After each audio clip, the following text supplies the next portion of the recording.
Apa yang kau lakukan pagi-pagi buta seperti ini di kuburan? Saya bingung, Pak Dimin. Tahun ini musim kemarau terlalu panjang. Bibit kopi yang baru kutanam tiba-tiba layu secara bergiliran. Apalagi tembakau yang tidak menampakkan tanda-tanda kehidupan.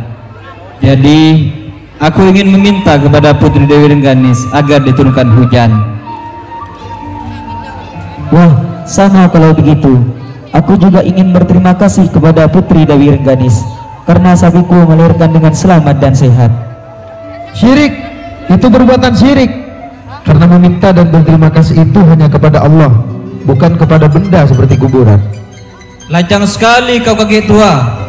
Mulutmu sudah bau kuburan, tapi masih memberikan nasihat yang tidak penting itu kepadaku. Tenang, tenang Pak Firman. Jangan emosi dulu. Kita dengarkan apa yang kakek tua ini katakan. Duduklah sebentar. Akan kuceritakan siapa Dewi Rengganis sebenarnya. Barulah nantinya kau bisa memberikan kesimpulan.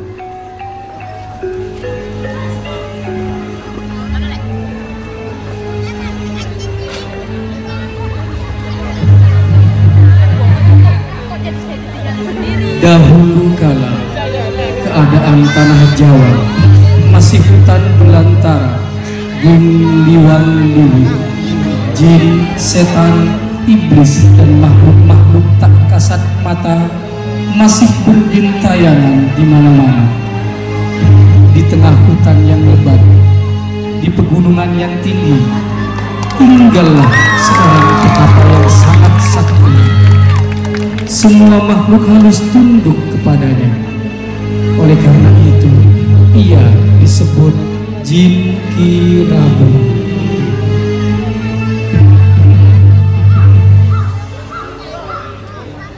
Sepertinya Gunung Argopuro ini terlalu luas dan indah jika hanya dihuni oleh aku sebagai seorang petapa sejati.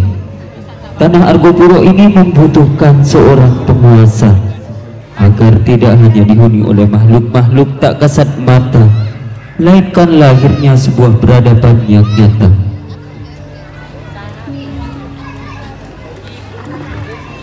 Akhirnya pada suatu hari Ki Rabun melakukan perjalanan keliling dunia untuk mencari seseorang raja atau ratu yang pantas menjadi penguasa di Gunung Argopuro. Jauh dari Gunung Argopuro, di daerah Trowulan yang subur dan makmur, di bawah naungan kekuasaan Raja Brawijaya V, berdirilah kerajaan Majapahit. Kerajaan tersebut diperkirakan berdiri pada masa sebelum datangnya Nabi Isa alaihissalam.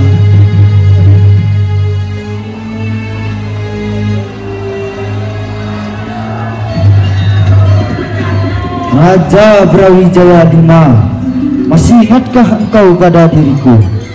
Siapa engkau wahai anak muda? Berani-beraninya menyerang kerajaan Majapahit. Aku Raden Patah, anak salah satu senir yang kau campakkan keberadaannya. Celakalah dirimu saat ini. Aku mampu mendirikan kerajaan Demak dan akan mengambil alih seluruh daerah kekuasaanmu. Apa? Sedekah ini dirimu pada ayahanda? Tak perlu banyak berceramah. Mari kita buktikan sampai mana kekuatan Raja Majapahit yang katanya sakti mandraguna.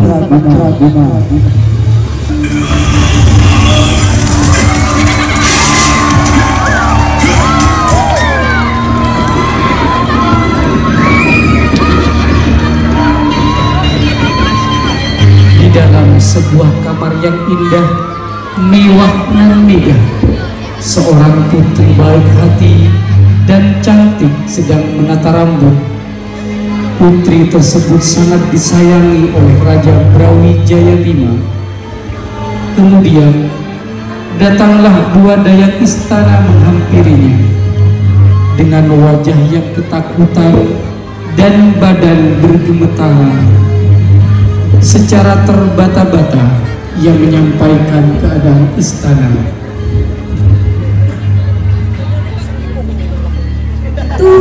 Tuan Putri Dewi Rengganis, Istana Majapahit saat ini mendapatkan penyerangan. Apa? Penyerangan? Bagaimana mungkin? Cepatlah Putri, selamatkan dirimu. Aku akan mencoba memberitahu permaisuri, para selir dan dayang-dayang di istana.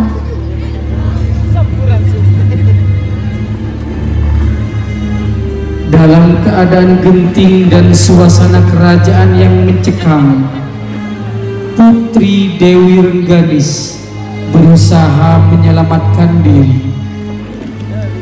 Di tengah-tengah perjalanan, ia dikejutkan oleh seorang kakek tua yang tiba-tiba muncul di hadapannya.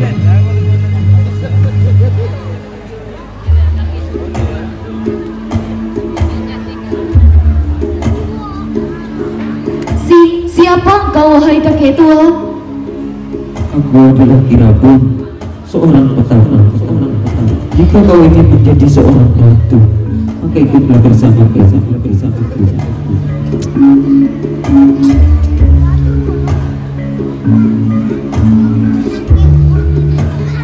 Tanpa berpikir panjang, nyawanya saat ini yang menjadi taruhan, Putri Dewi Rengganis menyetujui tawaran Kirabu.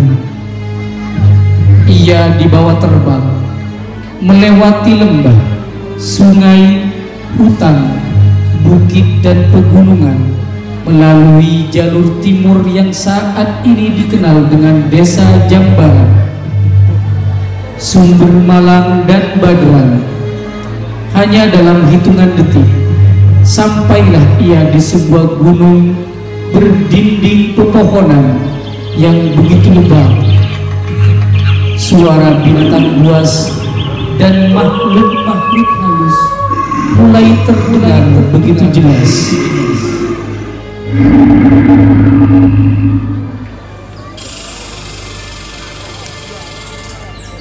Wahai Kirabu, di manakah saat ini kita berada?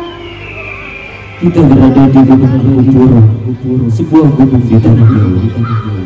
Lantas, mengapa engkau membawaku ke sini? Bukankah engkau menjanjikanku kekuasaan untuk menjadi seorang ratu? Benar Dewi Rengganis. Namun sebelum itu bertapalah terlebih dahulu. Jika engkau didatangi oleh seseorang, jangan larang, karena tempatmu di sini dan tempatku di bawah sana. Baiklah Kirabu.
pertapaan Putri Dewi Rengganis tampaknya berhasil.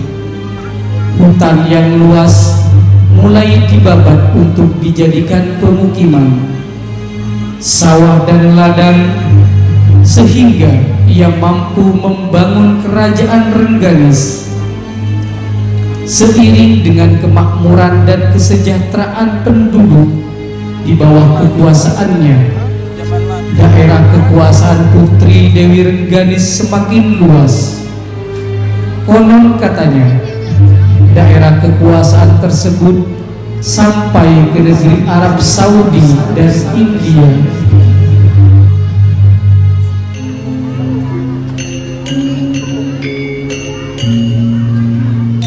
Lapor Ratu, saya ingin menyampaikan informasi penting. Baiklah prajurit, silahkan. Sebagai penduduk negeri kita yang berada di jalur berbatasan dengan hutan belantara, tiba-tiba diserang oleh segerombolan babi hutan, dan keadaan mereka saat ini sangat mengenaskan, Ratu.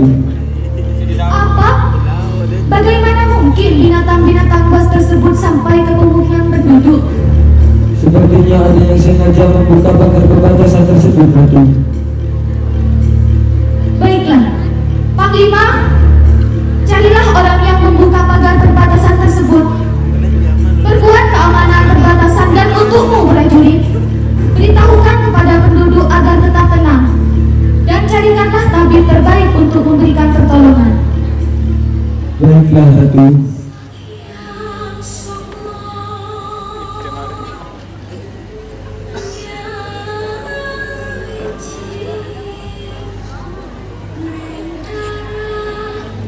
Selain rupanya yang cantik, Putri Dewi Rengganis dikenal sebagai sosok ratu yang baik hati, dermawan, bijaksana, dan pemberani, sehingga mampu mensejahterakan seluruh rakyatnya di kerajaan Rengganis. Tak heran ia menjadi ratu yang disayangi oleh seluruh rakyatnya. Di sela-sela kesibukannya sebagai seorang penguasa, ia menyempatkan diri didampingi para panglima dan prajurit untuk melihat keadaan kerajaan Rengganis.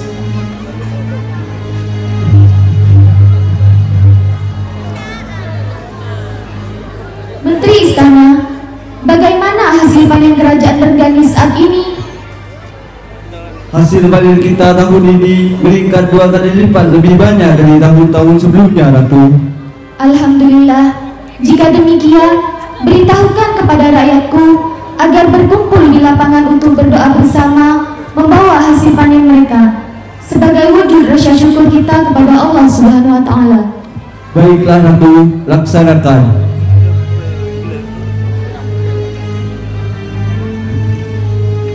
Selepas melihat hasil panen seluruh rakyatnya dari berbagai penjuru di kerajaan Rengganis, Putri Dewi Rengganis bergegas kembali ke istana. Panglima, ada apa ini? Mengapa prajurit tiba-tiba meninggal tanpa sebab? Semenjak keluar dari daerah istana, sepertinya ada yang mengikuti kita secara diam-diam, dan prajurit kita meninggal atas dasar perantara sihir dari orang tersebut.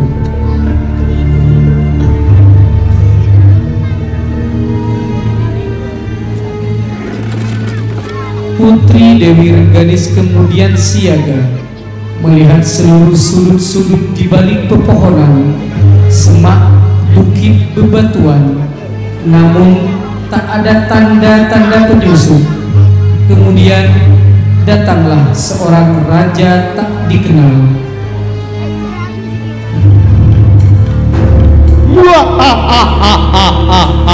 Bagaimana Ratu Dewi Rengganis? Sudah cukup elokkah diriku membunuh seluruh prajuritmu yang hanya dalam hitungan detik? Berani-beraninya kau mengusik ketenangan ratu kami.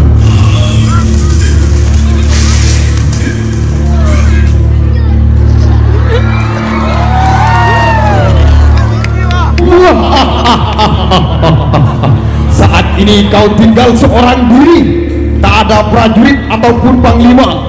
Kurasa kau menyerah saja dan bertekuk lutut di hadapanku. Siapa engkau?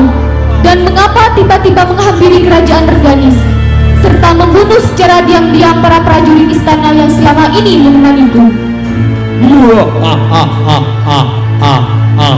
Tidak perlu kaget dan marah. Aku adalah Raja Raraka, datang kemari ingin melihatmu duduk cantik dan manis sebagai selirku. Namun sebelum itu, biarkan aku menggantikan kursi kekuasaanmu. Kurang ajar! Kau datang dengan niat buruk itu sama saja mengundang perang. Langkahi dulu mayatku jika kau ingin menguasai kerajaan Rengganis. Baiklah, ku terima tawaranmu. Prajurit, serang!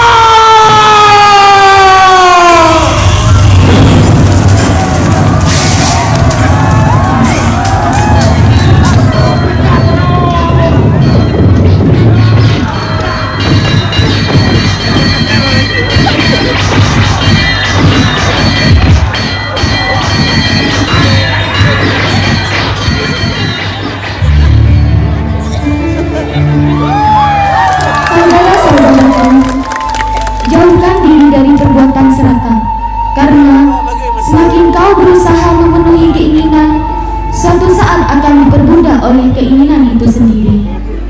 Jangan pernah sombong atas segala nikmat yang dimiliki, karena Allah lah pemilik seluruh alam dan semesta ini.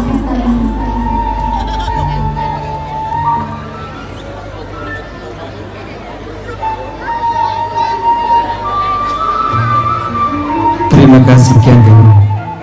Kau telah menceritakan siapa itu Putri Dewi Rengganis. Ternyata ia juga seorang hamba Allah sama seperti diriku. Lalu, benarkah Ki Ageng jika Putri Dewi Rengganis itu adalah seorang muslim? Benar. Berdasarkan cerita sejarah, jauh sebelum Putri Dewi Rengganis menjadi seorang penguasa di Gunung Argopuro, ayahanda beliau, yakni Raja Brawijaya V yang bernama asli Raden Alim, yang sebelumnya memeluk agama Hindu, akhirnya mu'alaf menjadi seorang muslim. Bukti lain muslimnya seorang Putri Dewi Rengganis adalah keberadaan sebuah benda seperti tempat air di dekat makam, yang konon katanya merupakan tempat berwudu Putri Dewi Rengganis. Sedangkan bukti nyata muslimnya beliau sampai saat ini adalah makam beliau yang menghadap utara dan selatan, sebagaimana makamnya orang Islam saat ini. Berarti kita salah jika meminta dan berterima kasih kepada Putri Dewi Rengganis yang jelas-jelas bukan Tuhan, melainkan hamba Allah yang juga taat beribadah. Kalian salah jika menyembah kuburan untuk meminta dan berterima kasih, lalu membawa makanan yang dimaksudkan untuk dipersembahkan ke kuburan, untuk mendoakan dan bertawassul kepada orang yang meninggal. Lalu, apa itu tawassul? Tawassul itu meminta tolong kepada sesuatu yang mempunyai derajat tinggi di hadapan Allah Subhanahu wa Ta'ala, sebagai perantara dikabulkannya hajat atau keinginan kita. Tawassul boleh kepada manusia, boleh kepada benda atau amal kebaikan. Maka dari kak itu dengan kaulisan perajunan para bapak, para ibu, kaum muslimin terjukanan muslimat, tiap sampai dengan kaulisan perajunan salah minta, salah penyuon diajunan di Allah Subhanahu wa Ta'ala. Cek sampai dengan kaulah ketika ziarah kubur minta kekuburan, mengharap kekuburan, karena sejatinya yang mampu memberi hanyalah Allah Subhanahu wa Ta'ala. Terima kasih Kian Geni. Jika benar Dewi Rengganis masih ada, walaupun jasadnya telah tiada, bisakah kau memanggilkannya? Baiklah.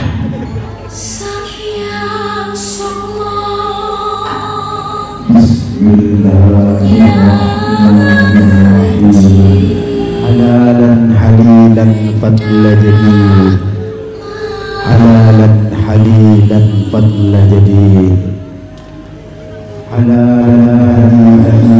kapita saka amilan porodanya ning tanah Jawi sedaya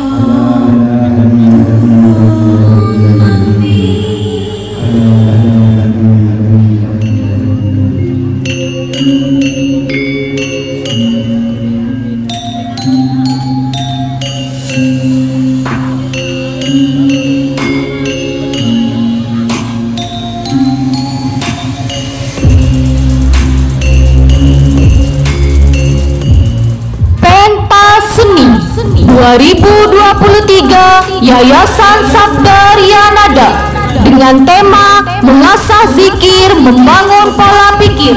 Saya restui.